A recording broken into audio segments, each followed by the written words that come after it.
আসসালামু আলাইকুম। আজকে আপনাদের সাথে শেয়ার করব নোয়াখালীর ঐতিহ্যবাহী মরিচ পোলাও।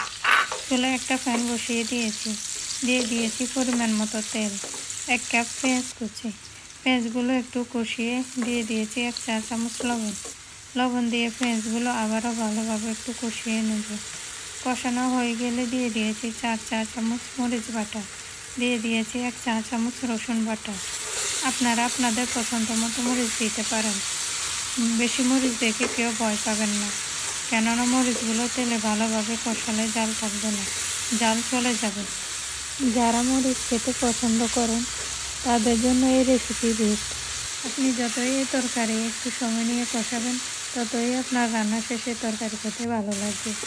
আমি একটু সময় নিয়ে ভালোভাবে কষিয়ে নিয়েছি। এই পর্যায়ে দিয়ে দেব গুঁড়া মশলাগুলো। দিয়ে দিয়েছি 3/4 টিস্পুন হলুদের গুঁড়া, 3/4 টিস্পুন ধনিয়ার গুঁড়া, 3/4 টিস্পুন জিরা গুঁড়া, 1 টেবিল চামচ মরিচের গুঁড়া।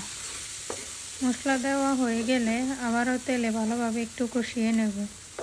এ পর্যায়ে দিয়ে দেব 1 থেকে 1.5 কাপ পানি দিয়ে আমি আবারও ভালোভাবে নেড়েচেড়ে মশলাগুলো ঢেকে দেব 10-15 মিনিটের জন্য।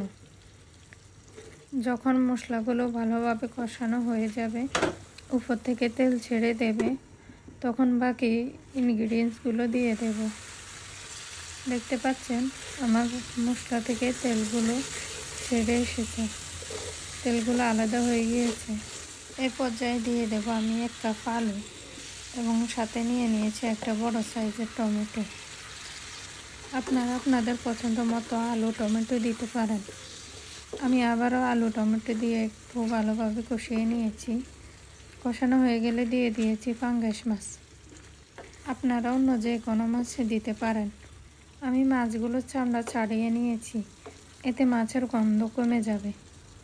মাছের বেশিরভাগ গন্ধ থাকে মাছের চামড়ায় এবং দেখতেও কালো কালো, তাই আমি উঠিয়ে ফেলে দিয়েছি। মাছগুলো দিয়ে আমি আবারও ভালোভাবে নেড়েচেড়ে মিশিয়ে ঢেকে দেব প্রায় 10 মিনিটের জন্য। আমি মাছে এখন কোনো পানি দেব না। মাছ ঢেকে দিলে মাছ থেকে পানি ছেড়ে দেবে, ওই পানিতে আমি মাছগুলো ভালোভাবে কষিয়ে নেব। আমি বারবার ঢাকনা উঠিয়ে নেড়ে ছেড়ে দিচ্ছি যেন নিচে লেগে না যায় এবং মাছগুলো যেন ভালোভাবে কষানো হয়। আমি যদি মাছগুলো এখন ভালোভাবে না কষাই, তাহলে মাছের গন্ধ থেকে যাবে, তাই ভালোভাবে কষিয়ে নিতে হবে। আমি বারবার ডেকে দিচ্ছি এবং ঢাকনা সরিয়ে বারবার নেড়ে ছেড়ে দিচ্ছি। এই পর্যায়ে দিয়ে দেব পানি। আমি 1 কাপ আর 1 কাপের হাফ কাপ দিয়েছি, মোট 1.5 কাপ পানি দিয়েছি। পানি দিয়ে আবারও ভালোভাবে নেড়ে ছেড়ে ঢেকে দেব একদম রান্না হয়ে আসা পর্যন্ত, প্রায় 20 মিনিটের জন্য। এ পর্যায়ে আমি আর নাড়ব না, আমি পাতিল ধরে ডুলিয়ে দেব, কেননা এখন নাড়লে মাছগুলো ভেঙে যাওয়ার সম্ভাবনা আছে। রান্না হয়ে গেলে দিয়ে দেব ধনিয়া পাতা। আসলে আমরা নোয়াখালীতে মরিচ কলা সেম প্রসেস এবং সেম মশলা দিয়ে করি, কলা পাতার ভিতরে দিয়ে করি আর টাকি মাছ দিয়ে করি বা যে কোনো ছোটো মাছ দিয়ে করি। যেহেতু আমার কাছে দুটোর কোনোটাই নেই, টাকি মাছও নেই, কলা পাতাও নেই, তাই আমি এভাবে করেছি। ইনশাআল্লাহ একদিন কলা পাতা দিয়ে করে দেখাবো।